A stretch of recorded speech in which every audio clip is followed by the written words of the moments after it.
¿Quién vive en Nicaragua? Gente que no vende patria. Buenos días, bienvenidos, bienvenidas a Sin Fronteras. Hoy es lunes 4 de octubre, fecha histórica en Nicaragua de 2021. Con Carlos José Hurtado y con Luis Enrique Guerrero cuando son las 6 de la mañana con 30 minutos. Sin Fronteras, la revista con William Griggs Vivado. En la primerísima 91.7 y 105.3 FM.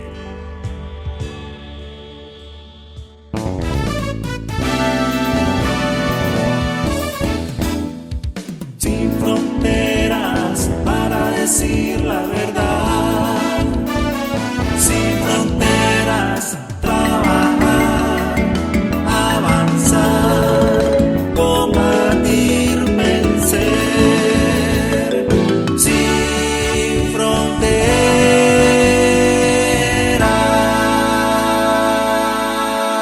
6 de la mañana con 36 minutos. Quiero enviar un afectuoso saludo a una niña cuyo nombre es María Camila Álvarez Matamoros, culpa de Yorlin Matamoros y de Octavio Álvarez, que no nos avisaron con tiempo. El jueves pasado el 30, sí, estuvo de cumpleaños, cumpliendo creo que 4 o 5 años, no recuerdo bien.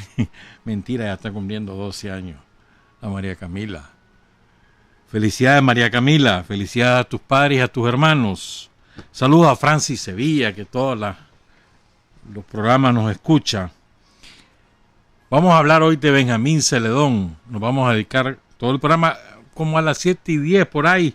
Ahí les voy a revelar algo que andan haciendo los sicarios, los tranqueros, los periodistas sicarios. Ahí andan en un movimientito. Ahí tengo los nombres y se los voy a dar, pero como a las 7:10 por ahí.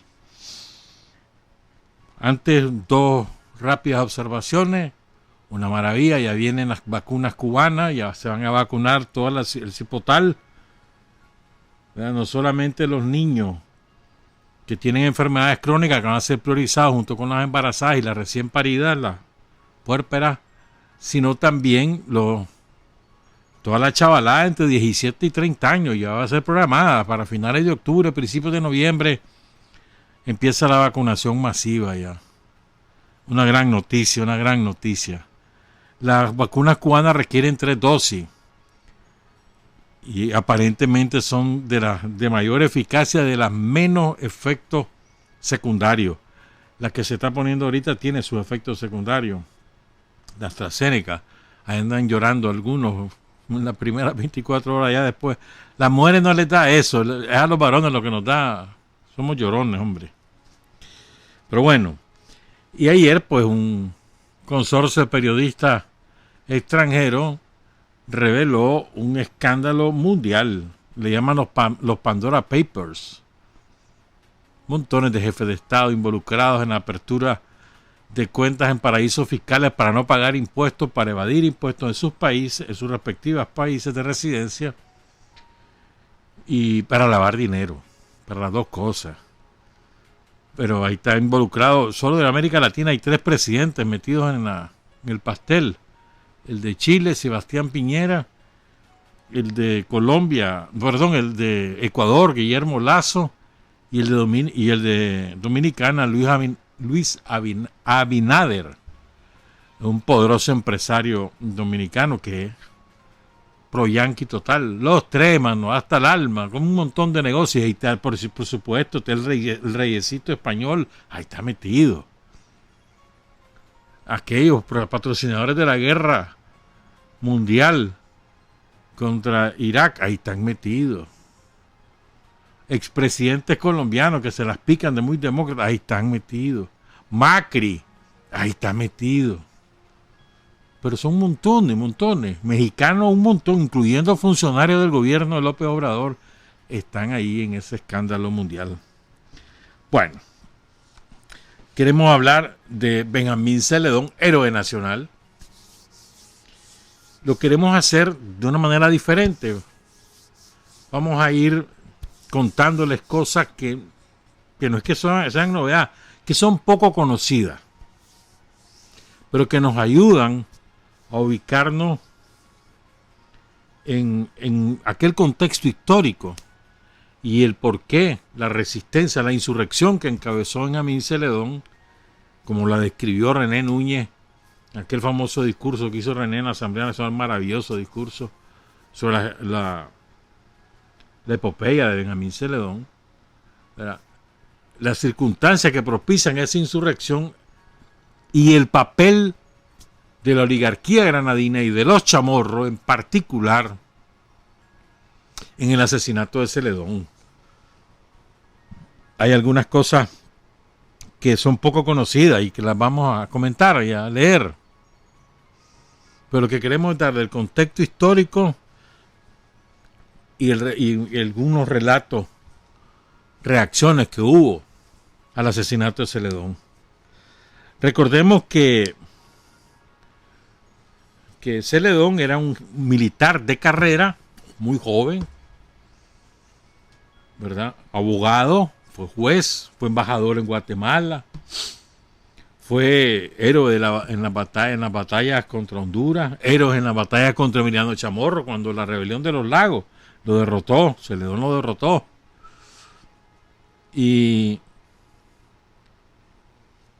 era un hombre, digamos, totalmente liberal en el sentido doctrinario de la palabra, leal a Zelaya, al presidente Zelaya, y un hombre con una forja patriótica muy sólida, muy sólida. Los principios liberales de la época y una doctrina patriótica sólida, ¿verdad? Ese era Celedón. Nacido en La Concordia. Saludo al profesor Augusto Rizo y a su esposa allá en La Concordia.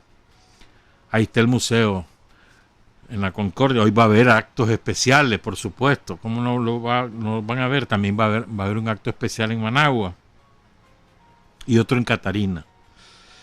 Pero bueno, entonces cae Zelaya, renuncia, huye, se acobardó, la verdad.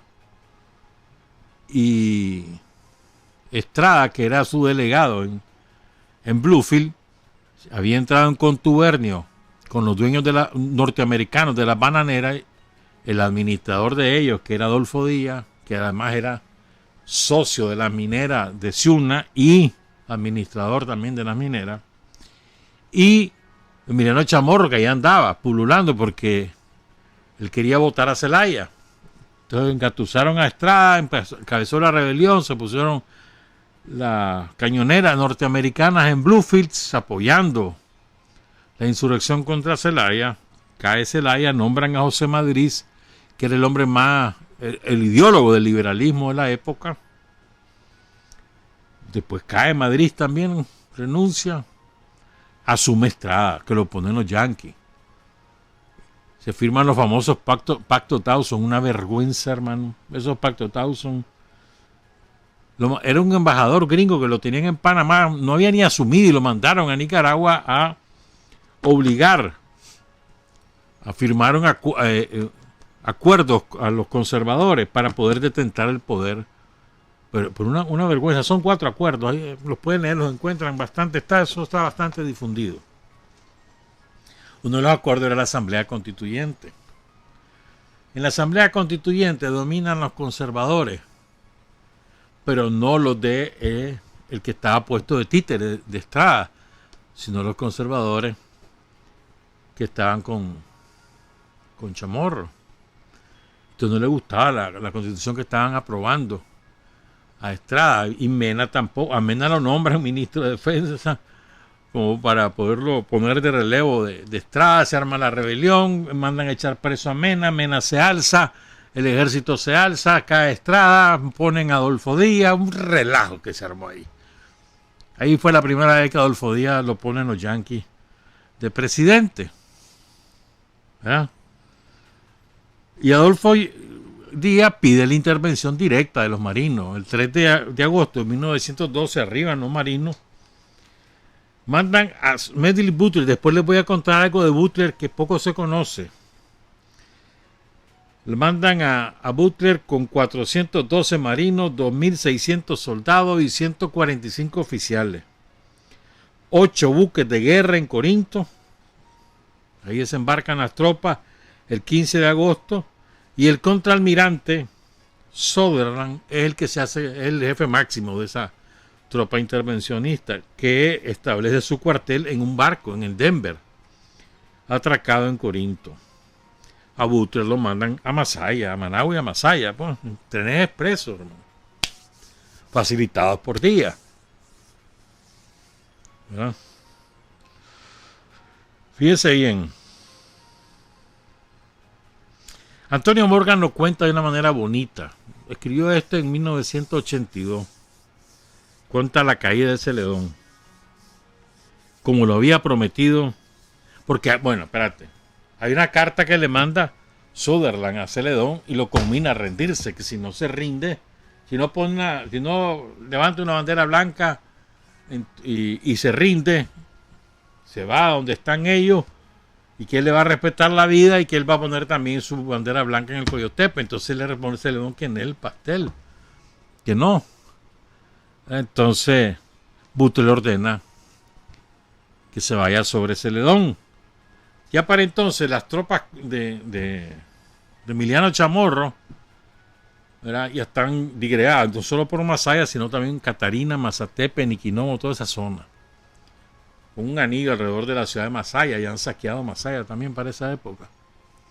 Y la han bombardeado, porque lo que le cayó a Masaya de parte de los yanquis no tiene parangón en la historia, hasta ese momento en la historia de Nicaragua. O sea, el bombardeo masivo que hacen los yanquis para reducir a las tropas de Celedón.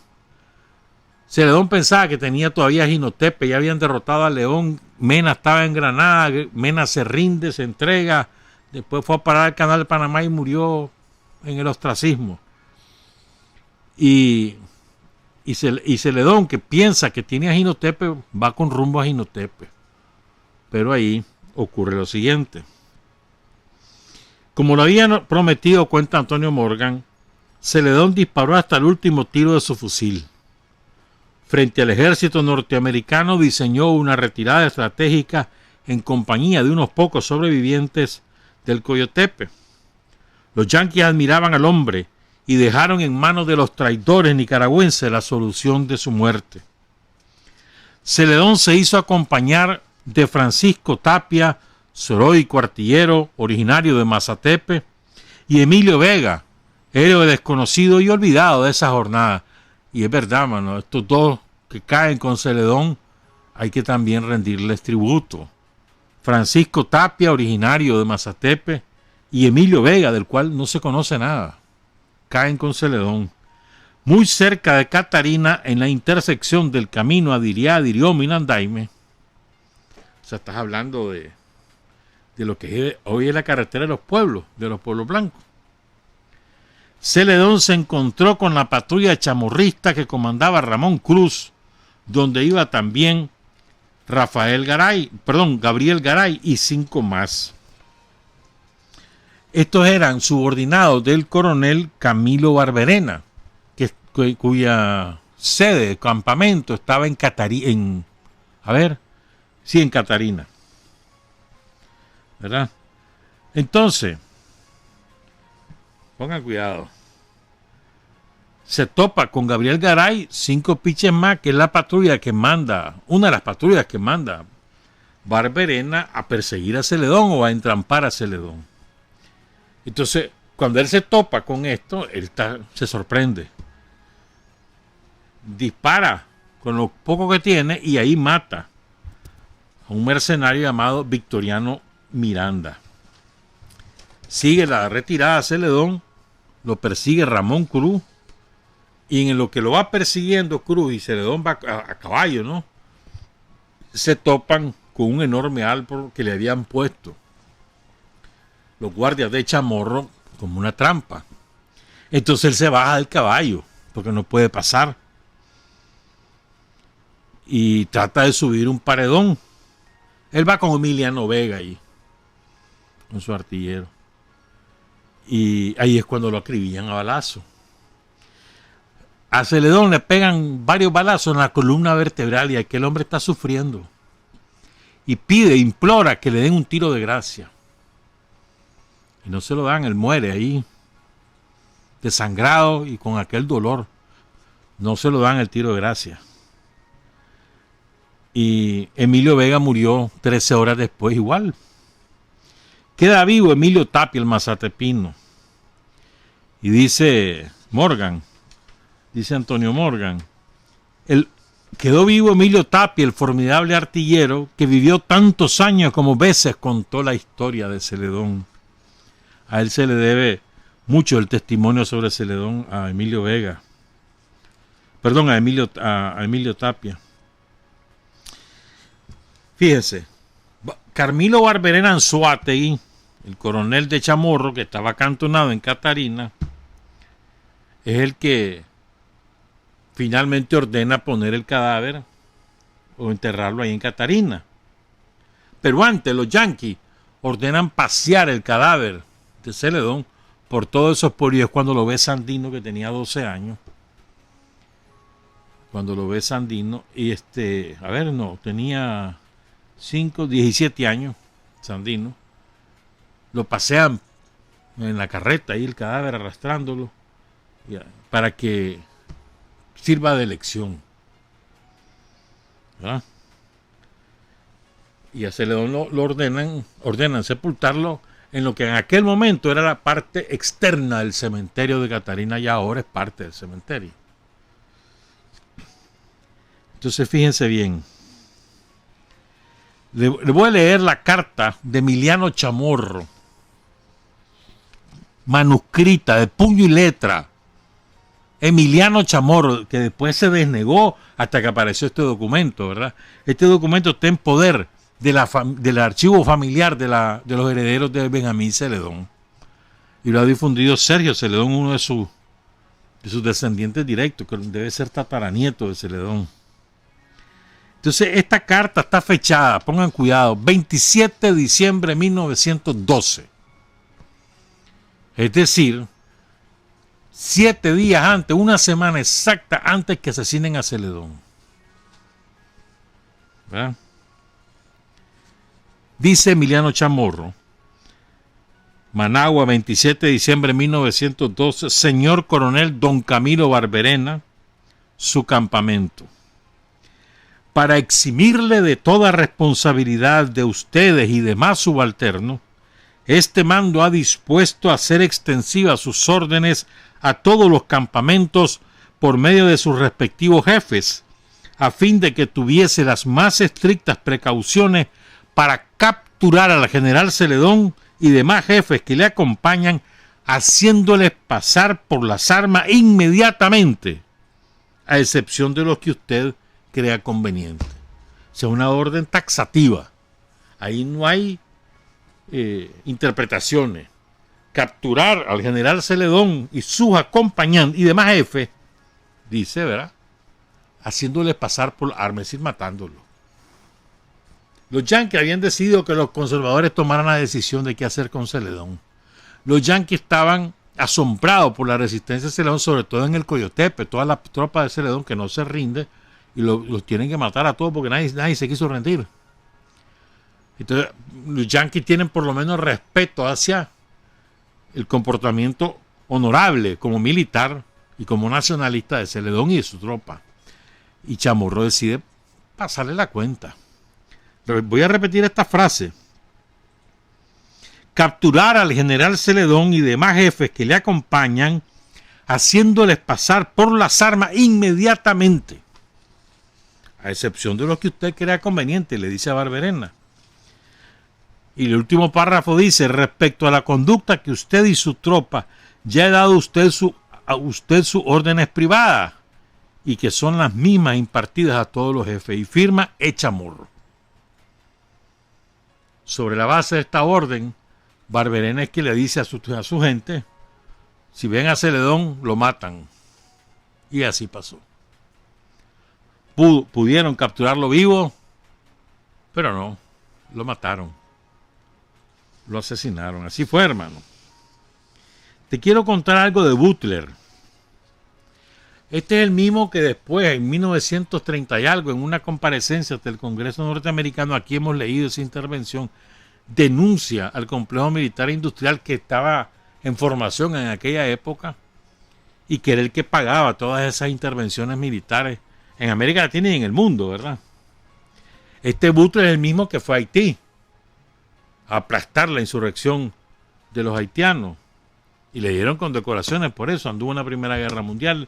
Era el marino más condecorado de la historia de Estados Unidos en aquel momento, 1930. Escribió un libro que se llama La guerra es una raqueta, en 1935, donde denuncia el complejo militar e industrial, y después se dedicó a ser un orador pacifista con los veteranos de guerra, de la Primera Guerra Mundial, etcétera.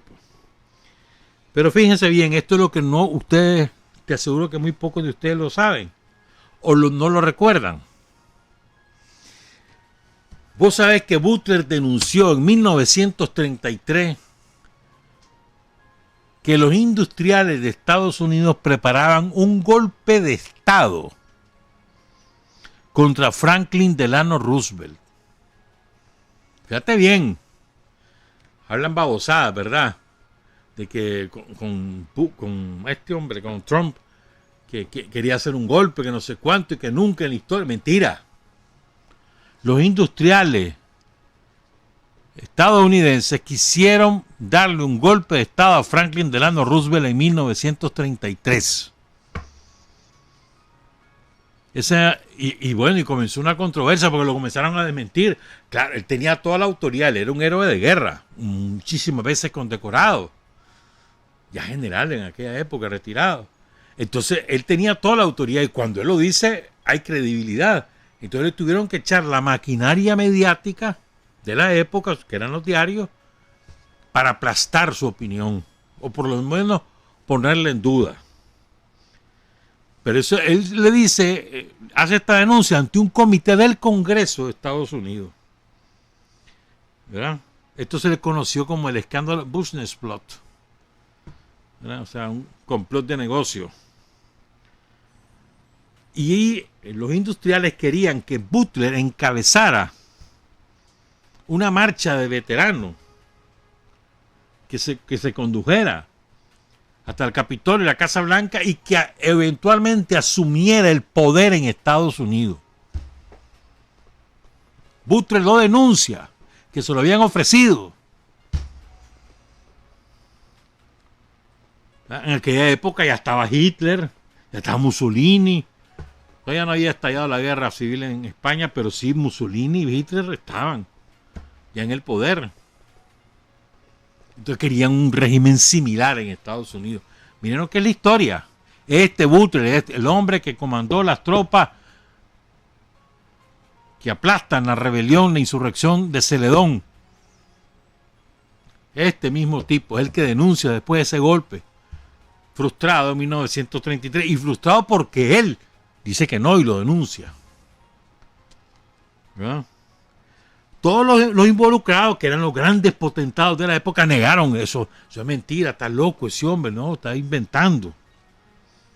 Entonces, y como todos los industriales, pagaban lo que tenían que pagar a todos los medios impresos para que denigraran a Butler. Pero aún así, el comité del Congreso confirmó lo que decía Butler. ¿Ya lo que es? Había dado mucha vuelta, ¿verdad? Bueno, sigamos entonces. Ahora quiero contarles las reacciones a la caída de Celedón y ahí reaccioné en dos sentidos.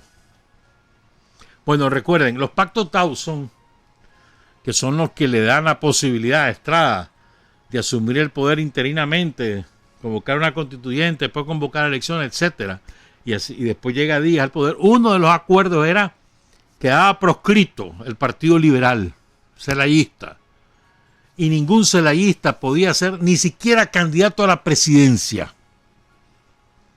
Y eso tenía que quedar reflejado en la Constitución que estaban redactando. O sea, para entonces los celayistas eran como hoy serían los sandinistas.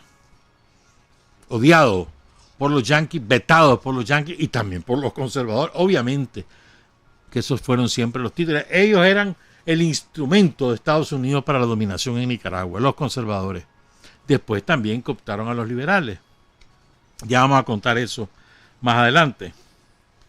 Pero bueno, fíjense bien. Nicaragua en aquella época era una sola provincia eclesiástica, es decir, estaba el obispo de Nicaragua, no existía la diócesis, era la diócesis de Nicaragua. El obispo de Nicaragua, el último por cierto, era Simeón Pereira y Castellón Leonés. Este hombre que fue, no, Leonés no, también nació allá en Pueblo Nuevo, en Estelí. Después se educó en Matagalpa y después en León, con los jesuitas. ¿Verdad? Este hombre, a los jesuitas Zelaya los corre, ¿verdad? No, los corren los conservadores y él se va con los jesuitas, se fue a Colombia, se fue a Ecuador, ahí estudió y también dio clases. Regresa en el 1892, si mal no recuerdo, ya con Zelaya. ¿Verdad? Y bueno, primero lo nombran rápidamente ascendió porque a los 35 años él ya era obispo coadjutor, es decir, con derecho a la sucesión cuando muriera el obispo designado, y así fue, pues él fue el sucesor, él fue nombrado obispo de Nicaragua. Después se opuso a Zelaya porque una de las cosas que a las leyes de Zelaya, pues, lo corrieron, lo mandaron a Costa Rica, regresó, vino Zelaya y prohibió que los curas anduvieran con sotana en la calle, que solo la podían usar en sus iglesias. Entonces aquel se opuso, siguió, entonces lo corrieron a él y un montón de curas de León. Lo corrieron otra vez a Costa Rica, volvió a venir. Esto es importante, van a entender por qué. Ese antecedente, o sea, Pereira no podía ser calificado como celayista, porque había sufrido la represión de Zelaya. Zelaya era muy autoritario. Y entonces, bueno, ocurre la intervención militar y Pereira, espérame, hay otra cosa. En 1909, el Papa, creo que el Pío XI, si mal no recuerdo, andaba con la onda de dividir a Nicaragua en 3 diócesis. Una arquidiócesis y una arquidiócesis, 2 diócesis y un vicariato, que era una arquidiócesis que no sabía cuál. Él proponía León, una diócesis Managua, otra diócesis Granada y el vicariato de Bluefield, que abarcaba todo el Caribe. ¿Verdad? Pongan cuidado.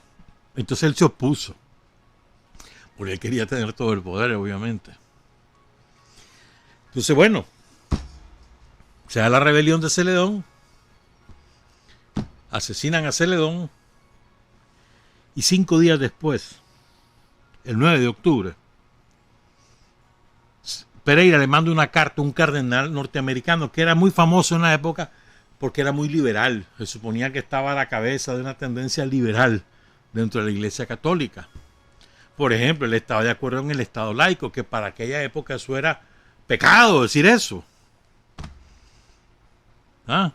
Porque todavía había un gran poder de la Iglesia en los estados de todo el mundo. Pero él estaba a favor de un Estado laico. Y también estaba en contra de las monarquías, que para los europeos eso era terrible. Pues ellos vivían con sus reyes y sus reinas y sus príncipes, sus duques y demás, todavía en aquella época. Entonces, él era famoso por ser liberal. Y además era brother de Chicago, era un hombre nacido en Chicago y era el obispo nacido en Baltimore y era el obispo el arzobispo de Baltimore. Lo había nombrado cardenal ya el Papa. Pongan cuidado. Entonces este hombre se había hecho brother de todos los presidentes que habían pasado por Estados Unidos, de los alcaldes, de los senadores. Tenía mucha influencia, era muy escuchado. ¿Ya? Entonces por esa razón, Pereira le mandó una carta a este cardenal cuyo nombre es James Gibbons. En algún momento se han haber conocido personalmente, como para que para que Pereira le mandara una carta. Entonces en la carta básicamente le pide a Gibbons que interceda con los gobernantes para que cese la intervención en Nicaragua y cambie su política imperialista Estados Unidos. Ese es el sentido de la carta. Pero yo le voy a leer algunos párrafos. Algunos, no todos, porque es una carta larga, son como 7 páginas. Yo le voy a leer alguna parte de esta carta y después les voy a leer algo que es poco conocido.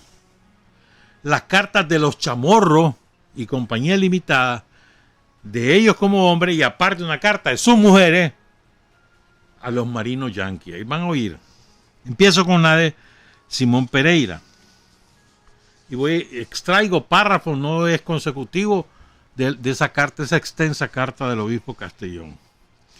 Lamentables errores han colocado a nuestra patria en Nicaragua en especiales circunstancias que le restan gran parte de su autonomía, poniendo la discreción de extranjeras influencias. Y vuestro gran pueblo, carísimo hermano, ha hecho sentir a nuestro pequeño pueblo el peso de sus millones y de sus hombres, y vuestra fuerte patria ha dominado a nuestra débil patria al empuje de sus barcos acorazados, de sus potentes cañones, y los tesoros de los banqueros del norte se robustecen con la succión cotidiana y aniquilante de nuestras exhaustas arcas al amparo de gravosos préstamos, empréstitos, de tratados injustos y contratos desiguales. Porque ya había ocurrido uno de los acuerdos del Pacto Dawson era la creación de una moneda, contraer un préstamo los banqueros, con determinados banqueros que se iban a hacer cargo del ferrocarril, de las aduanas y de la recaudación de impuestos para pagarse ellos mismos el préstamo que Nicaragua les había hecho. ¿Ya? Uno de los pactos Dawson. Eso, de lo más nefasto que hay en la historia de Nicaragua. Firmadito, ¿viste? Por todos los de la época. Ningún liberal, pues, pero todos los conservadores, Díaz, Chamorro, Estrada, todos ellos firmaron esos pactos Dawson. Dicen ellos que resistieron. Mentira. Dijeron, vas a firmar y firmar. Terminaron de firmar esos pactos Dawson y Dawson se fue para Panamá a asumir como embajador. Imagínate, uno de los primeros embajadores gringos ya cuando el canal había sido abierto. Sigo, pues. Dice el obispo Castellón: la conquista no solamente se extiende a las finanzas, a la política de nuestro país, sino que invade los serenos campos de la conciencia. La ola del protestantismo pretende avanzar echando primero por delante, como para abrir brecha, a rodar el dólar por nuestros campos y poblados propicios, desgraciadamente, al halago del dinero, porque para el desarrollo del siniestro plan parece que se ha procurado el empobrecimiento y la miseria de nuestro sufrido pueblo, que así, a costa de sacrificio, aún mantiene su decoro. Aquí lo que le preocupaba a Castellón es que la mayor parte de los marinos norteamericanos profesaban distintas corrientes evangélicas, no eran católicos. Y que esa influencia, más el dólar, iba a alejar a los nicaragüenses de la Iglesia Católica. Esa era una de sus principales preocupaciones. O sea, tampoco crean que esto era sin segunda intención. Sigo. Fuertemente vinculado a los intereses del gobierno de Nicaragua, con particulares intereses de vuestro país, de Estados Unidos, se aprovecha este nexo para dar franca acogida a los que llegan quizás más en misión doctrinaria, es decir, a convencerlos de que no sean católicos, como favorecidos y favorecedores a su vez de planes financieros y políticos. Quienes tienen conciencia de que se es y de lo que se debe ser, bien pueden en esta ocasión empeñar en su honor de sacerdote y de ciudadano, está diciéndolo Pereira, al prometer que al realizarse la liberación de Nicaragua de la supervigilancia de las armas estadounidenses, la paz más absoluta, el orden más estricto, reinará entre sus conciudadanos cualesquiera que fuesen los llamados del gobierno de la República, siendo nicaragüenses y siempre que se respeten los derechos y garantías de los gobernados. Intervención, dice Pereira. Vos no imagináis, eminentísimo señor, lo duro de esta palabra. Vos vivís en un pueblo poderoso y libre. Vos no habéis sufrido los hondos quebrantos que han lacerado el alma de nuestros hermanos Noel y Mercier. Vos no habéis sentido el doble dolor del obispo y del ciudadano al oír el eco de ferradas botas resonar bajo las naves de nuestros templos. Vos no habéis llorado de dolor al ver flamear en las torres de vuestra catedral el pabellón de la conquista al ser arriado el lábaro cruzado de Cristo. Vos no habéis mirado nunca más alta que vuestra bandera en el suelo, donde nacisteis, alzarse orgulloso y dominante, alguna extranjera enseña. Nunca la venerada tierra donde reposan las caras cenizas de vuestros muertos ha sido hollada, intranquilizándolas en la paz bendita de sus sepulcros. Vos no habéis convertido el santuario en cuartel y el área en donde se reparte el pan eucarístico en mesa de distribución del rancho de soldados. ¿Qué es lo que está denunciando? Las tropas yanquis, después que vencen a la resistencia, a los insurrectos en León, agarran, toman los templos, incluyendo la catedral, y los ocupan de cuarteles. Y entonces en la catedral de León quitaron la bandera de la iglesia y pusieron la bandera gringa. Y ocuparon el púlpito de la catedral como comedor. Eso es lo que denuncia Castellón. Lo que pasa es que lo pone todo elaborado, pues, pero es así. Eso fue lo que pasó. ¿Me entendés? Sigue. Cree, y aún así, pese a todas estas cosas, más adelante Castellón dice: creemos aún ventajoso que haya un entendimiento entre nuestra patria y la nación estadounidense, pero que éste sea siempre sobre la base de la equidad y de los mutuos intereses. Fíjate bien, lo dice un obispo que fue reprimido por Zelaya, pero está contra la intervención extranjera. Y miren lo que reclama: un entendimiento entre Nicaragua y Estados Unidos sobre la base de la equidad y de los mutuos intereses. Y dice que no afecte en nada a nuestra religión, nuestra libertad, a nuestra autonomía, a nuestro idioma, que no trate de deprimir a nuestra raza hidalga y audaz por abolengo ibérico, irreductible y vigorosa por atavismo indígena, capacitada para todos los esfuerzos, para todos los heroísmos, y cuyo contingente en la gloriosa historia de América la llena de prestigio, dándole en el pasado lugar preferente en nacidas civilizaciones y reservándole en el mañana un envidiable y brillante porvenir. Es muy bonito este párrafo de Castellón, ¿verdad? Entonces le dice, hombre, que nos respeten, que respeten nuestro y que en pie de igualdad, equidad y mutuo beneficio. Eso es lo que le pide Castellón a Estados Unidos. Estoy hablando de esto, fue en 1912, hace 109 años. Mirá cómo es la lucha de Nicaragua por su soberanía, su plena soberanía, su total independencia. Mirá desde cuándo hay gente que lo reclama, y que no estamos hablando de los sandinistas, estamos hablando de un cura que no era liberal, que tampoco era conservador, era nacionalista, nada más. Y ni siquiera era anti-yanqui. Estaba en contra de la intervención, pero no contra los yanquis. Fíjate bien, esto es muy importante, esto es un antecedente sumamente importante para la lucha, que hoy estamos en el tramo final para conquistar esa definitiva independencia. Que por cierto, hoy empezamos la campaña electoral, ¿verdad? Los sandinistas.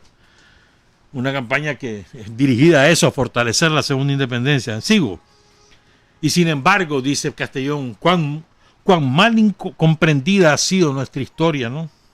Se le ha considerado a Nicaragua como un grupo etnográfico mediocre, sin alcance de ningún género para llenar su alta misión civilizadora. Únicamente se han dado a conocer sus defectos, hijos quizás no de deficiencias orgánicas, sino más bien exceso de vitalidad y energías mal encausadas por la natural inexperiencia de países jóvenes. El sentimiento de recelo y desconfianza por parte de las naciones americanas, por parte de los Estados Unidos, así lo dice, se debe más que a nada a la política calculada y atentatoria que ha observado algunas veces con nuestras débiles nacionalidades políticas. Es decir, le está diciendo a Estados Unidos que el recelo y desconfianza que hay de los latinoamericanos hacia Estados Unidos es por la política calculada y atentatoria que ha observado con algunas veces contra nuestras débiles nacionalidades políticas, en las que casi siempre han sido sus principales factores los que precisamente debieron ser llamados a procurar un entendimiento sincero. Entonces, aquí denuncia que los que asusan esta conducta son los agentes diplomáticos y consulares de Estados Unidos, no en toda ocasión estrictos servidores de su gobierno, sino aliados bajo condiciones muy favorables para sus categorías, de elementos que limitan en los países en donde su misión respecto a las diferencias intestinas de estos debería ser estrictamente neutral. Le reclaman que esos diplomáticos no deberían de meterse. Ya, no injerencia. Esforzados, pues, le dice al cardenal Gibbons, eminentísimo hermano, en que se abra ya no solamente para Nicaragua, sino para todos los pueblos americanos que sufren la intervención de vuestra patria, de Estados Unidos, en periodo de reparación y de justicia, que cese ya el predominio de la fuerza, que llegue la serena actuación del derecho y que ante él se abracen iguales en su entidad como naciones, nuestros débiles pueblos y vuestro poderoso pueblo, que no necesita de fáciles conquistas para su grandeza. Antes, al contrario, dice Castellón, le desprestigian y perjudican, sino que ha de ser más grande Estados Unidos cuanto mayor sea el respeto que guarde al derecho ajeno y a la libertad de otros pueblos, ya que el vuestro, Estados Unidos, en todo tiempo se ha preciado de conservar y garantizar la suya, su propia libertad.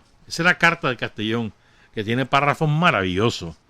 Y repito, es un clérigo que sufrió la represión de Celaya, que no era que estaba con los liberales, sino patriota. Esto le costó a Castellón la arquidiócesis de León, porque poco después, en 1913, el hombre que era el delegado del Vaticano, que la sede era San José de Costa Rica, ahí en Costa Rica es que Castellón le dice a él que no divida Nicaragua, que está en contra de eso. Entonces, pero además viene Díaz y su claque, el canciller era Emiliano Chamorro, y después va de embajador a Washington. Entonces, esta gente le dice al Vaticano que de la propuesta que hace el Vaticano para dividir Nicaragua, están bien todos menos Castellón y el que estaba de vicario en Bluefield. Entonces, castigan a Castellón y lo dejan como diócesis, y a Managua la nombran arquidiócesis. Eso le costó la arquidiócesis a Castellón. Él deja de ser obispo de Nicaragua, pasa a ser obispo de la diócesis de León, que incluía Estelí, y Matagalpa incluía Managua, Masaya, arriba, Chontales, el resto, y el vicario de Bluefield, que incluía todo el Caribe nicaragüense. Interesante, ¿verdad? Cuando regresemos, les cuento lo de los sicarios y vamos a leerles las cartas de los Chamorros a los marinos yanquis que habían asesinado a muchos nicaragüenses que estaban defendiendo su patria y que habían patrocinado la ejecución de Benjamín Celedón. 7:19. Hay hombres que luchan un día y son buenos. Hay hombres que luchan un año y son mejores. Pero hay hombres que luchan toda la vida. Esos son los imprescindibles. 7:23 les cuento, pues los sicarios andan preocupados porque no tienen flujo de dinero, han perdido mucha influencia en las redes sociales, entonces andan buscando cómo agruparse. Entonces han puesto a cargo, la Embajada de Estados Unidos asignó la tarea a Tiffany Roberts de agrupar a todos los sicarios. Ella contrató como mensajera, no sé, o sea, jefa de personal, reclutadora, no sé, a una señora Ortiz, una famosa sicaria.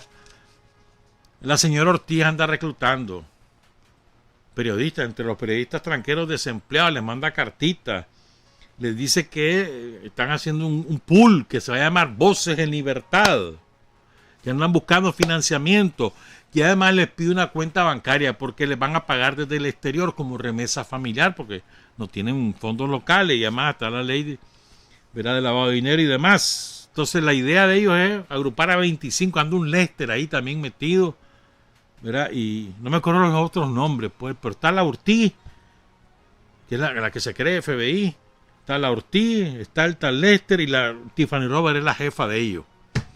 Andan buscando los reales, pues ya tienen asignado dinero de la IRI, dinero no sé quién, otros instrumentos de las... Y van a echar a andar esto, pues. Un pool de ellos, dicen, porque... Y ahí nos están ganando, entonces no, hombre, no puede ser, hermano, tenemos reales, hermano, tenemos que unirnos para que nos den los reales. ¿Estamos claros? Bueno, hay una frase de Celedón. Son 4 palabras. Me encanta. Porque él habla, dice, quiero quitar la máscara a los imperialistas, nosotros hemos salvado la honra de Nicaragua, pero después dice, no todos somos traidores. No todos somos traidores. Benjamín Celedón. Bueno, entonces, 4 de octubre, cae Benjamín Celedón por el lado de Catarina. Ahí lo mata. Emiliano Chamorro da la orden de asesinarlo. Pongan cuidado. Butler anduvo en Granada, ¿verdad? En la rendición de Mena y de no sé cuánto. Entonces vienen y el 9 de octubre, 5 días después, el mismo día que Simón Pereira le manda una carta al obispo de Baltimore, Maryland, el mismo día, que es una carta digna que reclama la independencia y la no injerencia de en Nicaragua, ese mismo día, los rancios aristócratas terratenientes de la época, que se creían los dueños de Nicaragua, todos conservadores, ¿verdad? Patrocinados por un tal Juan José Martínez Moya, que era el presidente del Club de Granada, el Club Social de Granada. Ahí está todavía la sede, que ahora es un ONG. Entonces, ese era elitista total. Y no entraba ningún chapio, ningún patarrajada, hermano. Solo blanquito, con reales, con vacas, con empleados, con esclavos más bien. Que es lo que tenían realmente. Entonces, copia de esta carta está en el Cuerpo de Marinos de Estados Unidos, en el centro histórico del Cuerpo de Marinos de Estados Unidos. Ahí está la copia de la carta en inglés y en español, ¿verdad? Entonces, el 9 de octubre, oigan esto, le mandan la carta al Butler. Mayor S.D. Butler, Granada.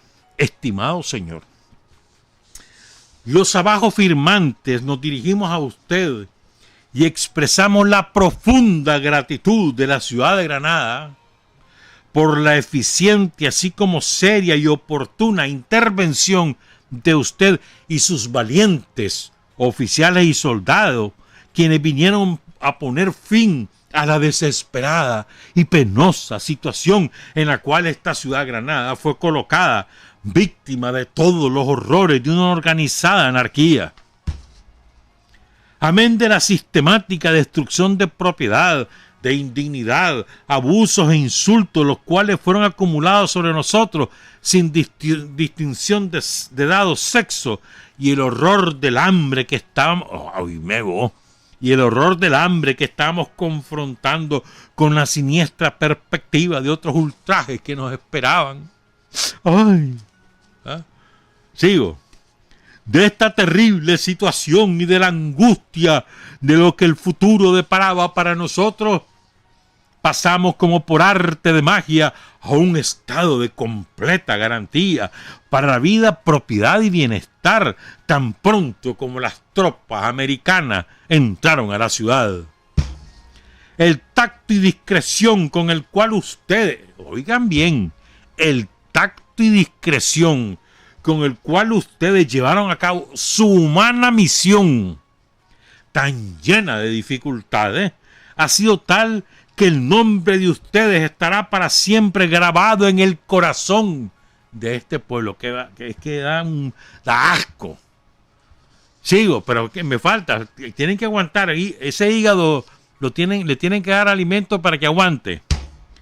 La lamentable condición de estos países perturbados por constantes levantamientos Es triste cuando nosotros consideramos su cercanía a la gran nación americana, la cual está fundada en sabias instituciones e inspirada por el espíritu de libertad y justicia y que marcha a la cabeza de los destinos de la humanidad. Así, la presencia de las tropas americanas entre nosotros marca una era de paz para esta república, porque ella ha extendido sobre nosotros la influencia protectora de su altruista política. Yo me tengo que aguantar, sigo. Pues. Nosotros rogamos a usted extender al coronel J.H. Pendleton y a través de él al almirante W.H.H. Sutherland nuestro más cordial aprecio por los inestimables servicios rendidos a esta ciudad Granada y al país en general, y al mismo tiempo la profunda admiración del pueblo de esta ciudad Granada por la gran nación americana en mayúscula. Con expresiones de nuestra más distinguida consideración, somos muy respetuosos suyos y les voy a leer los nombres para que recuerden estos apellidos. 1912, 9 de octubre.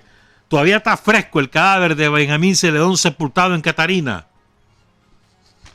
Oigan los que firman: Manuel Lacayo, Octaviano César, Gabriel Lacayo, R. Chamorro, Salvador Jiménez, Juan José Martínez, Fernando Chamorro, Ildefonso Vivas, Gustavo Adolfo Argüello, C. Vivas, Alberto Benart, Octaviano César Jr., Inocente Lacayo, Leopoldo Lacayo, Agustín Chamorro, César Paso, Carlos Lacayo V, Horacio Lacayo, Dionisio Chamorro, Manuel Pasos, Ramón Cuadra, E. Cuadra, Horacio Lacayo, Dionisio, a ver, no sé si ya lo leí, Ramón Cuadra, E. Cuadra, Mariano Zelaya, L. Oyarzún, Francisco Álvarez, Pedro J. Cuadra, Che, José Argüello, David Arellano, Roberto Martínez, J. D. Mondragón, Alejandro Marenco, Manuel Vargas, Hildebrando Roche, Etanislao Vela, Pedro Matus, Benjamín Varillas, Luis Zelaya, Dolores Morales, varón, Gustavo Gutiérrez, Frutos Bolaños, Augusto Lacayo, Alberto Zelaya, Gabriel Martínez, Carlos Sequeira, Fernando Medina, Gustavo Pasos, F. Alvarado G., Frutos Chamorro, Filadelfo Chamorro, Humberto Cole, Carlos Benar, Emilio Lacayo, Adolfo Benar, J.M. Morales, Frutos Bolaños, antes del Frutos Chamorro, Alfredo Lacayo, Juan Ignacio Urtecho, Anselmo Rivas, Agustín Pasos, Luis Pasos y Esteban Manuel Vargas. Y dice el tipo, el presidente del Club Social de Granada, médico, dice, las firmas de arriba, dice el imbécil este, representan la más alta sociedad política y financiera, no solo de Granada, sino de todo el país. Es que da una vergüenza. ¿Oh? 3 días después, el 11 de octubre, estos hombres le dicen a sus mujeres que hagan otra carta. Porque además así las trataban, no era que tuvieran... No. Ahora les toca a ustedes, van a hacer la carta, le mandan a... Oigan esto, ¿ves? Entonces le mandan la carta a Sutherland también. Le escribieron en inglés. Está disponible en los archivos de la Biblioteca del Congreso Nacional de Estados Unidos. Firmada por 216 damas granadinas. ¿Verdad? En el Club Social de Granada, estas mujeres y los hombres que acabo de leer le hicieron un homenaje a Sutherland el 8 de octubre. ¿Verdad? Un gran baile, un baile con todos los fierros, hermano. De la época, ¿te imaginas? en homenaje a Sutherland. Mira, qué vergüenza, hermano. En fin, la carta la firma en nombre de todas las 216 damas granadinas. La firma Mercedes de Chamorro, otra vez. Si quieren buscarla ahí en el archivo del Congreso Yankee, tiene el número del archivo es el 817.0021 pleca 2199. Por si acá dudan de esto, ahí va. Y ahí tienen la imagen en inglés, la cartita. Yo se la voy a leer en españolito.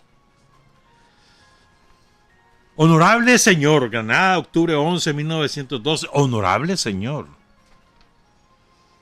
Hijas de esta amada tierra, la cual Dios ha dotado de prodigalidad de belleza y riquezas naturales, deberíamos sentirnos felices y contentas si tuviéramos la tranquilidad indispensable para el desarrollo y bienestar de la familia, pero lamentablemente conflictos civiles han dado como resultado el debilitamiento de los lazos, los cuales en todo país civilizado son considerados sagrados y que son los que mantienen la estabilidad y buena organización de la sociedad, la que no existiría sin el debido respeto a la vida y a la propiedad.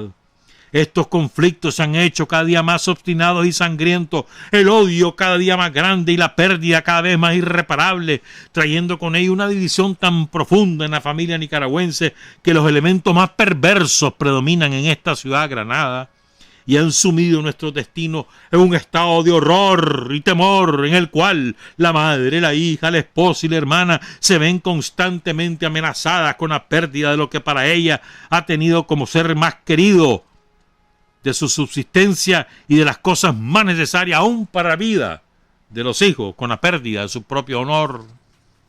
Es por esto, dicen las damas de Granada, que viendo la prolongación del reciente conflicto, el cual fue creciendo en fiereza cada día, que nosotros celebramos con entusiasmo, fíjate bien, su arribo a las playas de Nicaragua como un presagio de que pronto nuestros males cesarían. Nuestras esperanzas se vieron cumplidas, puesto que usted con maravillosa rapidez, oigan esto, nos ha dado la paz y tranquilidad tan ansiada por nosotras. Debido a la breve esto es de lo más servil que te podés imaginar. Debido a lo breve de su estadía en esta ciudad, no nos fue posible expresar a usted personalmente nuestra gratitud y profunda estimación. Por tanto, nosotros enviamos a usted un ramillete de flores de nuestros jardines, el cual con su perfume lleva para usted y su grande y generoso país los más tiernos sentimientos de las mujeres de Granada. ¡Ah, la puchica, hermano! Hay que aguantar, sigo. El juicio y prudencia con el cual su valioso oficial subordinado, Mayor S. de Butler, del Cuerpo de la Marina de los Estados Unidos, ha ejecutado su misión en esta ciudad, dio crédito a la alta eficiencia de los oficiales y de la moral y disciplina de las fuerzas americanas. En estos pocos días que ya hemos gozado de real paz y tranquilidad con la estadía de las fuerzas americanas en medio de nosotras, es para nosotras expresar el deseo de que nuestra hermana mayor, la gran República de los Estados Unidos, tan sabia, tan poderosa, nos traerá permanentemente los beneficios, los cuales todos sus hijos disfrutan a través de todos sus vastos y pacíficos dominios.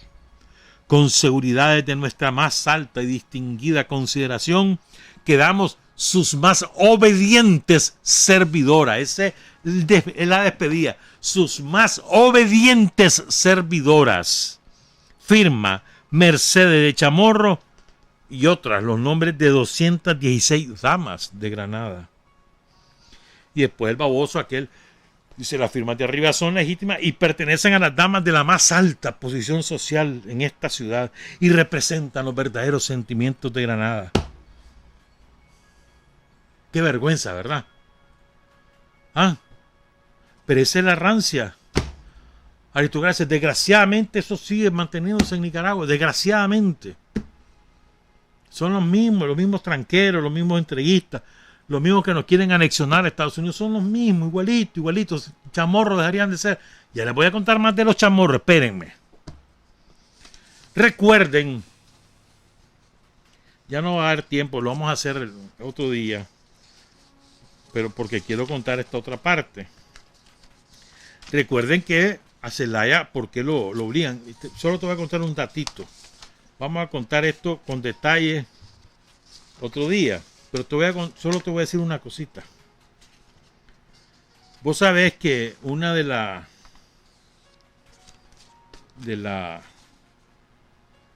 estrategias de Estados Unidos era que asignarle a México el papel de gobernar de alguna manera, no sé cómo decirlo, a Centroamérica, que México se ocupara de los asuntos centroamericanos, una división de tareas.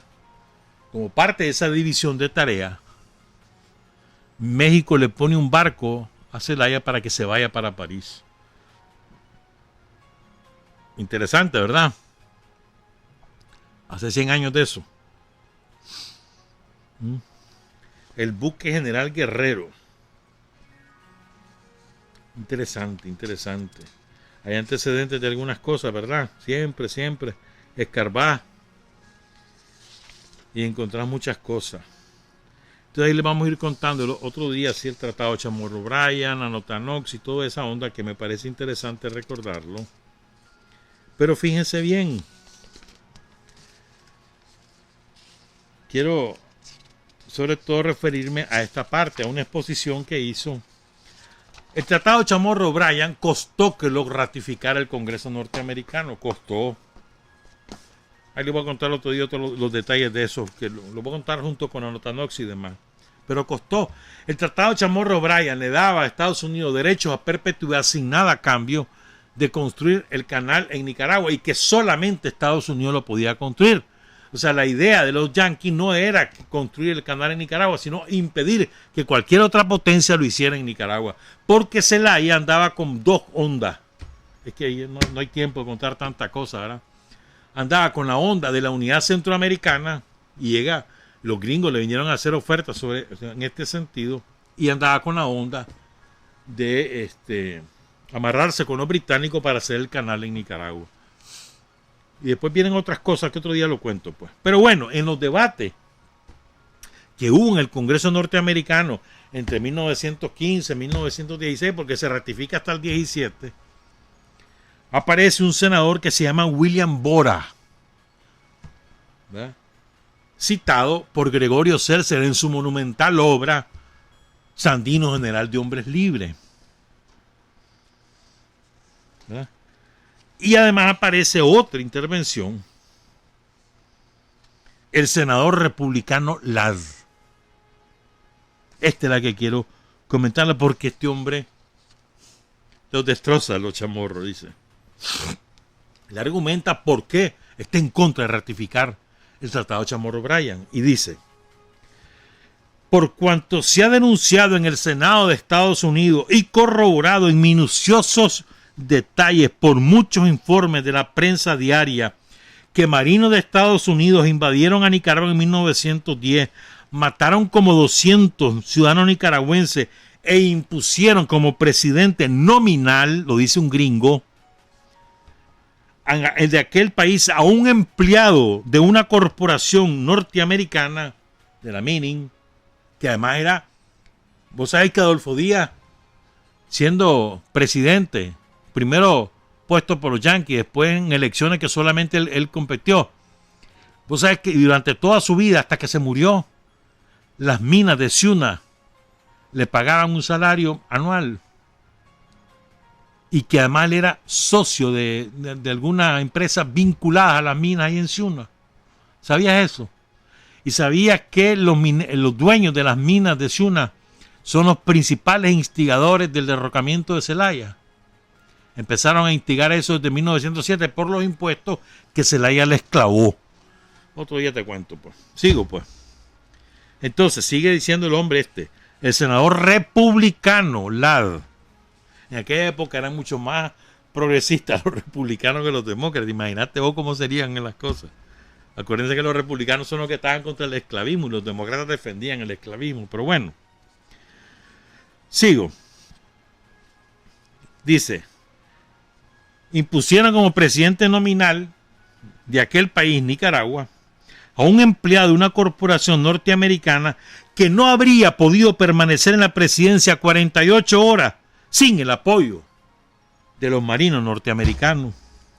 Y por cuanto mientras los marinos de Estados Unidos permanecían en control de la capital de Nicaragua y oficiales navales de Estados Unidos dictaban virtualmente la política de su presidente nominal, el gobierno de Estados Unidos celebró un importante tratado con Nicaragua. Y por cuanto el oficial encargado de las fuerzas militares en control de Nicaragua admitió bajo juramento ante el Comité de Relaciones Exteriores del Senado que el 80% del pueblo nicaragüense repudiaba al gobierno que habíamos impuesto arbitrariamente y manteníamos por fuerza, y habría rehusado ratificar el tratado que impusimos a un gobierno no representativo bajo nuestra dominación militar. Mira qué interesante esto. El jefe, el almirante que llegó a comparecer ahí ante el Comité de Relaciones Exteriores del Senado, lo convocan para ver que explique pues cómo es eso del tratado, cómo está la situación en Nicaragua. Entonces él les dice a los senadores que el 80% del pueblo de Nicaragua se opone a la intervención militar y que ese por ciento del pueblo votaría en contra de ratificar el tratado Chamorro-Bryan. Lo dice el jefe de las tropas de ocupación. ¿Me entendés? Sigo. Por cuanto se dice generalmente que la tentativa de ejecutar los términos de este tratado, obtenido en estas cuestionables circunstancias, ha originado disputas entre el gobierno de Estados Unidos y algunas naciones centroamericanas acerca de concesiones territoriales para una base naval y privilegios comerciales. ¿Qué es lo que ocurre? Había un tratado que había negociado Elliot Roth, que fue ministro de guerra, fue secretario de Estado, negoció, fue el que ayudó a redactar la famosa enmienda Platt, por la cual le imponen a Cuba la base de Guantánamo, entre otras cosas. Anduvo en Filipinas, como te decía. O sea, un hombre de guerra, pero después se fue convirtiendo el hombre en el camino. Ahí tuvo una exposición en el Congreso, aquí la tengo, esa la voy a leer otro día, sí. Magnífica. Entonces este hombre había negociado un tratado en Centroamérica de que Estados Unidos iba a respetar los límites actuales, que no iba a aceptar ningún golpe de Estado. Es el famoso tratado que viola Emiliano Chamorro y por eso no lo aceptan como presidente y ponen a Adolfo Díaz en lo mazo. Entonces, este hombre, como había ese tratado, los centroamericanos, cuando se firma el tratado de Chamorro-Bryan, recurren a la Corte Centroamericana de Justicia, que empezaba en aquella época. La Corte les da la razón a El Salvador, Costa Rica y Honduras, que son los que protestaron. Pero dice Estados Unidos, a mí no me obliga a ese tratado. No tengo por qué. A mí no me obliga esa Corte, a los países de esa Corte no me obligan a mí, así que yo no le hago caso a eso. Dijeron los gringos, igualito que lo que hicieron en La Haya. Y Díaz recibe la orden de los yanquis, no le hagas caso. Entonces Díaz dice que no, que va a ignorar ese fallo, y ahí dejó de funcionar la Corte Centroamericana de Justicia. Volvió a funcionar hasta con los tratados de Quipula. Sigo. Bueno, y las concesiones territoriales a que se refiere es porque Estados Unidos en el tratado Chamorro-Bryan obtiene el derecho a poner una base militar en el Golfo de Fonseca, que es un golfo de soberanía tripartita de Salvador, Honduras y Nicaragua. Entonces los salvadoreños y los hondureños estaban arrechos, y con toda la razón del mundo. Sigo pues. Por cuanto el gobierno nominal, no lo digo yo, lo dice el senador republicano Ladd. Por cuanto el gobierno nominal de Nicaragua, todavía bajo la dominación de las fuerzas navales de Estados Unidos, se negó a reconocer las disposiciones de una sentencia arbitral por la Corte Centroamericana de Justicia de Cartago, tribunal instituido a instancias de Estados Unidos, fíjate lo que es la vida, ¿verdad?, cuyo gobierno garantizaba el cumplimiento de su fallo. O sea, los yanquis en ese tratado de 1905, si mal no recuerdo, crean esta corte centroamericana y dicen, nosotros vamos a garantizar que los fallos de esta corte se cumplan. Entonces sale el fallo a favor de Honduras, de El Salvador y de Costa Rica, ¿verdad? Y en contra del Tratado Chamorro-Bryan, y dice Estados Unidos, no, a mí no me obligue eso, yo no voy a hacer nada. Y ellos mismos habían dicho que eran los garantes. ¿Te imaginas? Esos son los gringos, típicos. Pues. Sigo.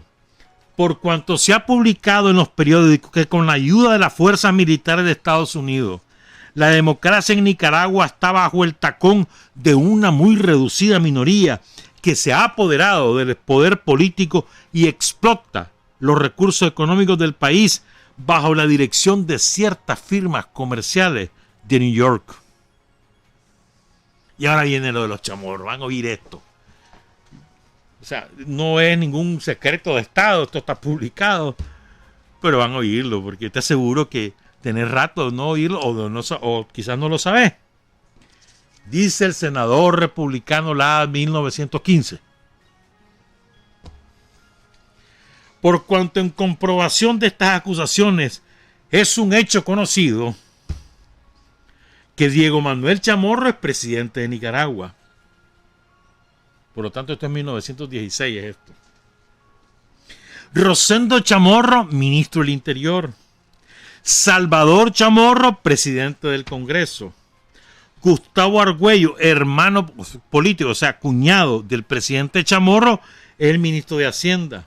Agustín Chamorro, consejero financiero. Miguel Vigil, hijo político del presidente, o sea, yerno. Secretario del presidente. Filadelfo Chamorro, comandante de la fortaleza principal de la capital, de Tizcapa. Leandro Chamorro, comandante de Corinto, el principal puerto de Nicaragua. Carlos Chamorro, comandante militar de la zona norte. Dionisio Chamorro, administrador de aduana. Octavio Chamorro, congresista. Clarence Bergen, otro yerno del presidente Chamorro, cirujano militar. Agustín Bolaño Chamorro, cónsul de Nicaragua en New Orleans. Fernando Chamorro, cónsul de Nicaragua en San Francisco. Pedro Joaquín Chamorro, cónsul en Londres. Carlos Chamorro Benar, representante diplomático en El Salvador. Emiliano Chamorro, ministro de Nicaragua en Washington, embajador.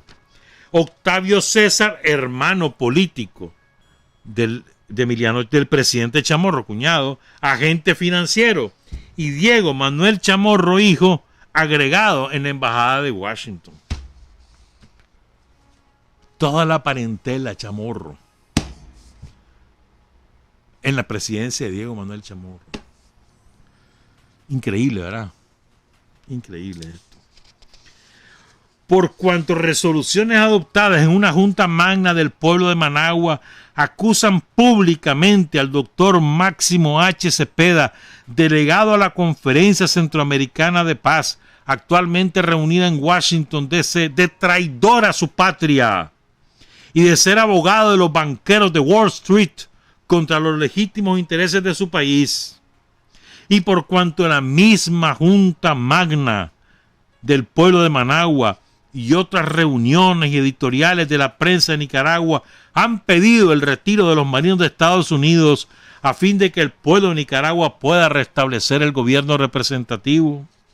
Y por cuanto un senador de Estados Unidos ha declarado públicamente por la prensa que el pueblo de Nicaragua ha sido completamente privado de todo vestigio de gobierno propio y sus recursos naturales son explotados desvergonzadamente por corporaciones norteamericanas bajo la protección de los marinos de Estados Unidos. Y por cuanto la ocupación militar de Nicaragua, que cuenta ya 12 años, ha sido considerada por un senador de Estados Unidos, miembro del Comité de Relaciones, como en contravención de la decencia internacional y en oposición a los derechos legales e intereses materiales del pueblo de Nicaragua, y por cuanto no existe estado de guerra entre Estados Unidos y Nicaragua, para justificar la presencia permanente de nuestras fuerzas militares en el territorio de una nación vecina y amiga, y por cuanto el Departamento Ejecutivo no tiene facultades constitucionales para mantener semejante invasión sin el consentimiento del Congreso, y por cuanto tal ocupación permanente contrasta con la política tradicional de Estados Unidos y es hostil al mantenimiento de amistosas y armónicas relaciones con la República Centroamericana. Y ahí sigue. Yo me equivoqué, aquí tengo la fecha. Esto no fue en el 17, sino que fue en la presidencia de Diego Chamorro. Diego Chamorro es presidente que murió en el cargo por borracho. Él fue presidente de 1921 a 1923, o sea que esto debió haber sido en 1921, 22. Eran 11 años. Sí, 1922. Fue esa intervención del senador republicano Ladd. ¿Estás claro? Ya oíste todos los chamorros que ocupaban cargos en el gobierno. Y aquí se quejan. Qué barbaridad, que cómo los vilipendiamos. Te cuento algo más, pues. Lo último ya, porque ya nos vamos. Fíjate bien. Vienen los marinos, instalan a Estrada, el traidor de presidente. Estrada se arrecha porque no hacen la constituyente como él quiere, se une a Mena, después como Mena se le quería ir arriba, entonces él se une a Emiliano Chamorro y entre los dos frían a Mena, Mena se alza en armas, se levanta la insurrección, viene Adolfo Díaz, pide a los marinos, ¿verdad? Todo eso pasó. Entonces Adolfo Díaz lo ponen de presidente interino y después en las elecciones donde no puede participar ningún celayista, pues obviamente iba a quedar él, ¿verdad? Entonces él fue presidente primero interino y después electo entre comillas entre el 9 de mayo de 1911 y el 1 de enero de 1917. A él lo sucede Emiliano Chamorro Vargas, que es el que lo soporta, pues, le resiste con lo de Mena, que está del 1 de enero de 1917 al 1 de enero de 1921. ¿Verdad? Ahí los liberales quisieron poner un candidato y postularon a Julián Irías. ¿Verdad? Pero entonces viene el embajador, pongan cuidado por favor, el embajador gringo en aquella época, te estoy hablando de más o menos 1916, lo manda a llamar a Julián Irías a su embajada. El embajador era de apellido Jefferson. El 17 de septiembre de 1916. Y además en la reunión donde llega Julián Irías está el almirante Caperton, que estaba el jefe de las tropas de ocupación. Y de intérprete estaba un señor que se llamaba Francisco Brown Weber. Dice, y el señor ministro norteamericano, esto está citado por Gregorio Seltzer, y el señor ministro norteamericano, sin las palabras equívocas de una afectada amabilidad diplomática, o sea, sin asco, hizo al candidato liberal en nombre de la Secretaría de Estado las siguientes declaraciones: que Julián Irías jamás será presidente de Nicaragua, que jamás será presidente de Nicaragua el candidato que no demuestre con pruebas a satisfacción de los secretarios de Estado lo siguiente. Primero, que acepta sin modificación los convenios que el actual gobierno de Nicaragua, el de Adolfo Díaz, o sea, está hablando del Tratado de Chamorro-Bryan más los pactos Dawson, ha celebrado con el de Estados Unidos. Segundo, que en todo cuanto haga ese candidato con relación al sistema económico de Nicaragua, el gobierno de Nicaragua debe proceder en completo acuerdo con la Secretaría de Estado. Es que da una rabia, ¿verdad?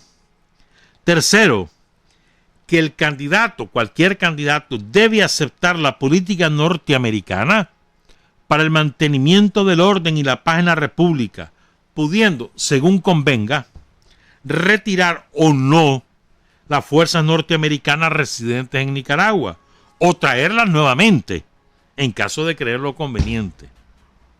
Ustedes lo están diciendo a Julián Iría. Le están diciendo, mira, nadie puede ser aquí presidente de Nicaragua si no acepta los tratados que hemos firmado, sin modificarlo. Si no acepta que todo lo que se haga en economía tiene que estar aprobado por el secretario de Estado. Si no acepta que estén las tropas yanquis. Si no acepta que los yanquis pueden retirarlas o mandarlas de nuevo cuando quieran. Sigue. Que el candidato demuestre que en ninguna forma participó en la administración del general Zelaya. Quinto, que el expresado candidato pruebe a la Secretaría de Estado de Estados Unidos que en forma directa ni indirecta ha participado en movimientos revolucionarios contra el gobierno de Nicaragua desde la caída de Zelaya, es decir, que tampoco estuvo con Celedón. Dice Gregorio Seltzer, un elemental sentido de la dignidad y la decencia movió a los liberales a no aceptar esa imposición, que en sí misma llevaba el propósito de negar al Partido Liberal el acceso a los comicios, en los cuales en efecto no concurrió. Entonces Adolfo Díaz es electo presidente sin oposición, no hay candidatos de la oposición, Emiliano Chamorro sin oposición, ellos los democráticos, bajo la bota yanqui. Sigo. Entonces el presidente 31 de Nicaragua, Adolfo Díaz, el 32 Emiliano Chamorro, el 33 Diego Manuel Chamorro Bolaño, hijo de Pedro Joaquín Chamorro Alfaro, que fue presidente de Nicaragua en los años conservadores, en la década de los 80, en el siglo XIX. ¿Verdad? Él fue electo. ¿Por qué esto es importante? ¿Por qué es designado candidato? Porque era el tío borracho y viejo de Emiliano Chamorro. Y Emiliano Chamorro quería ser el candidato a la reelección, pero como su propio partido se opuso, y por supuesto los liberales, entonces Emiliano Chamorro, que era el dueño del Partido Conservador, Adolfo Díaz no tenía ninguna influencia, o tenía influencia pero no era mayoritaria.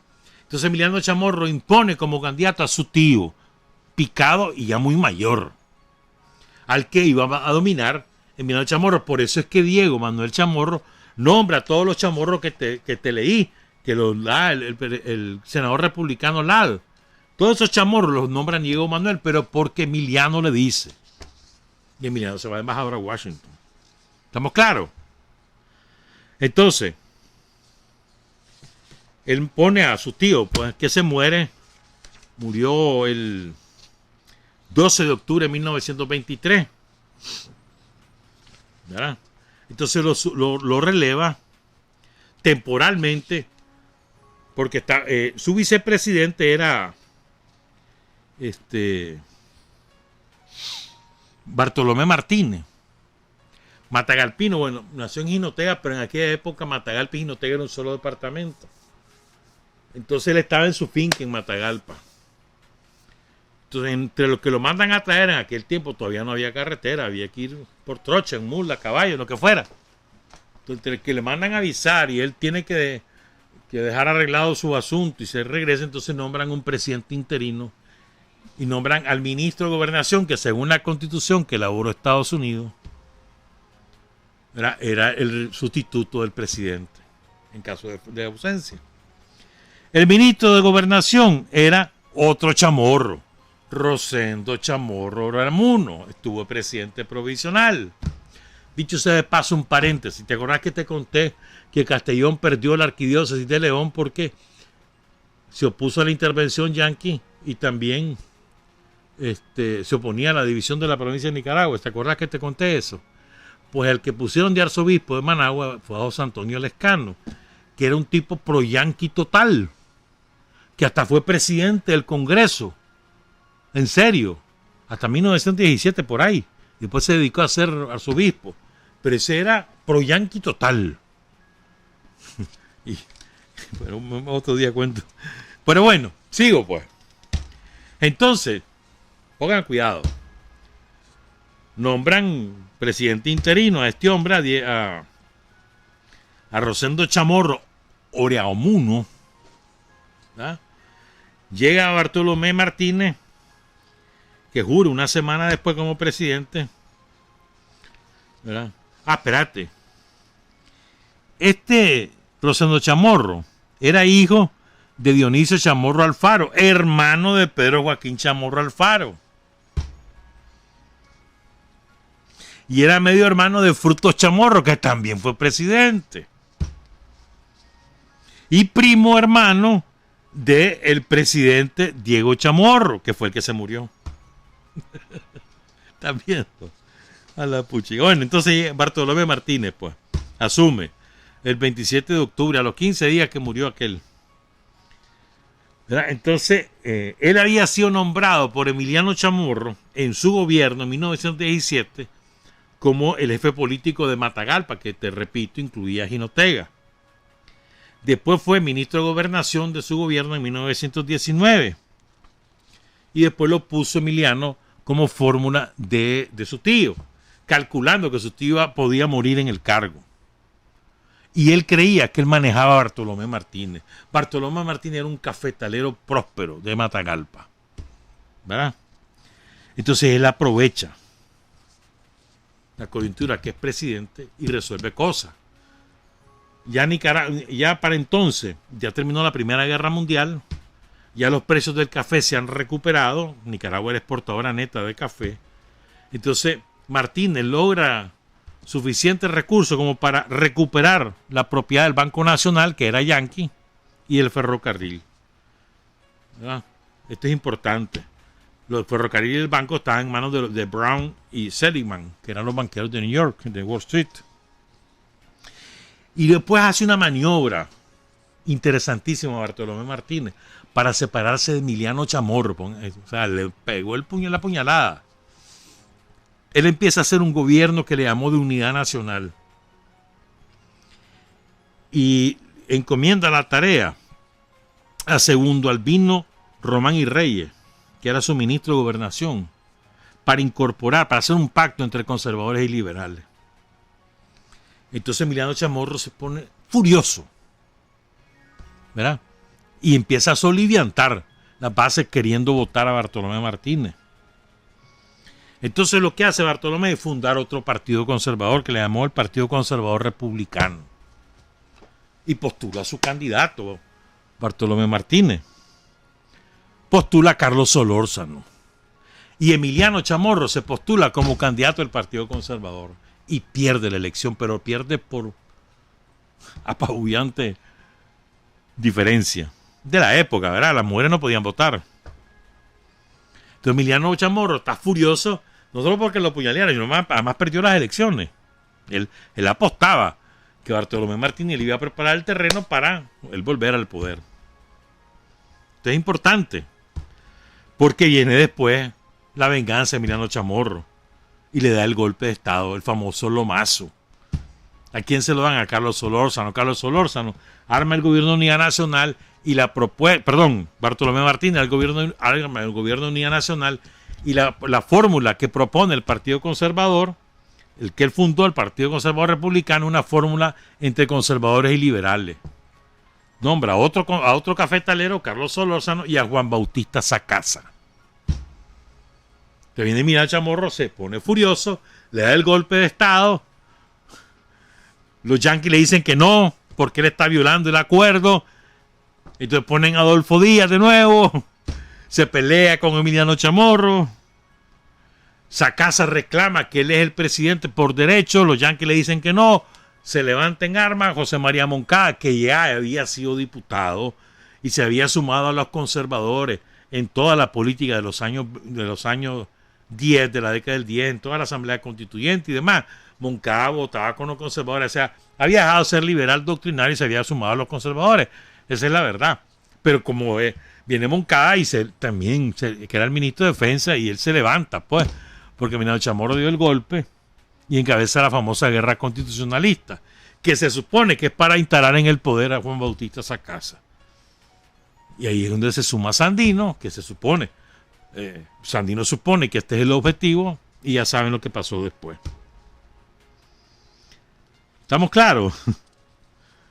Hechos derivados de aquella intervención a la que se opuso Benjamín Celedón.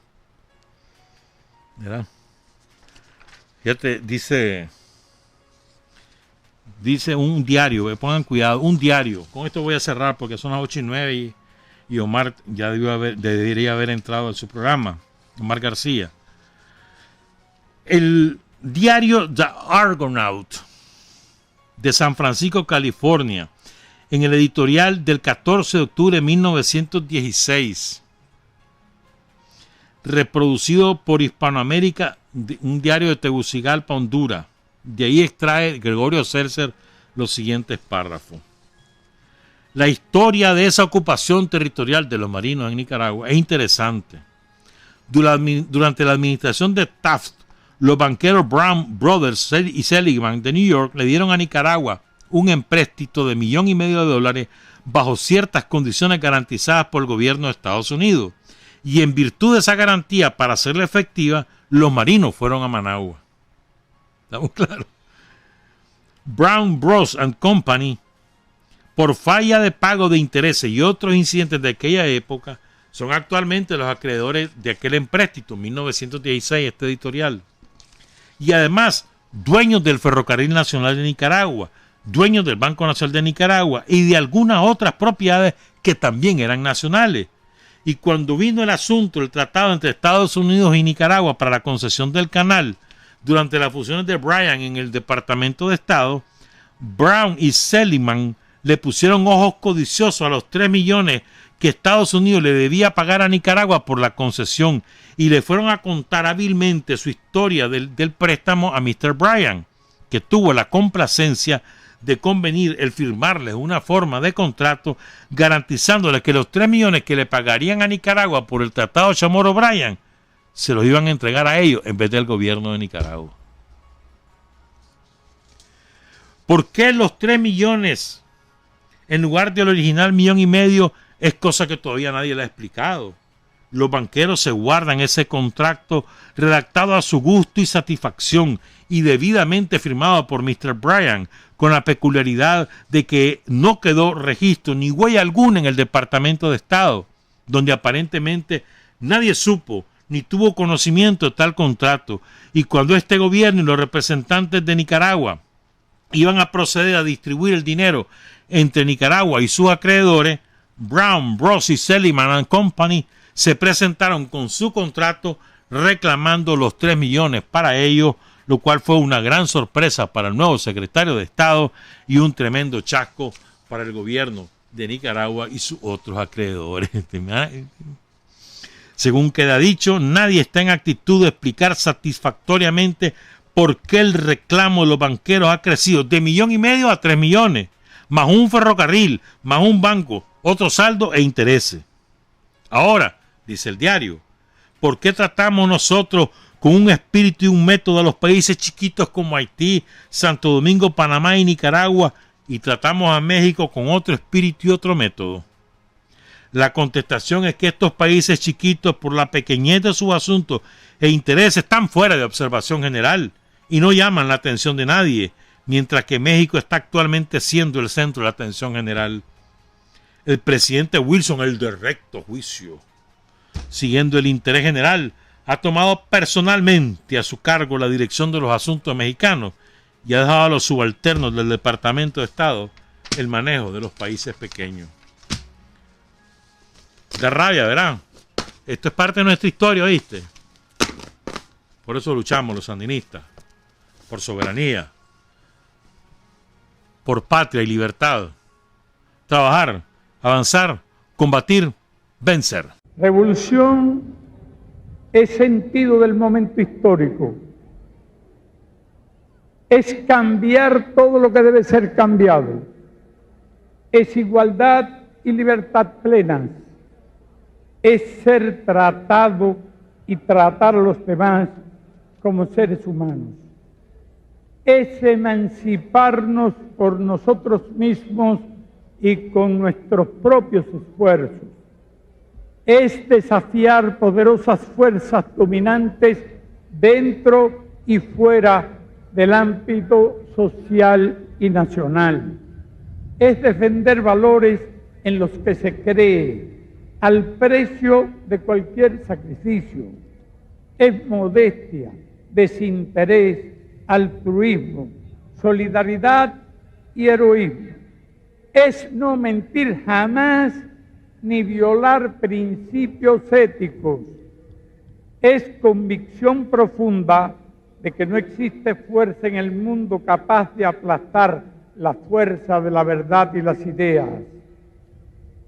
Revolución es unidad, es independencia, es luchar por nuestro sueño de justicia para Cuba y para el mundo, que es la base de nuestro patriotismo, nuestro socialismo y nuestro internacionalismo.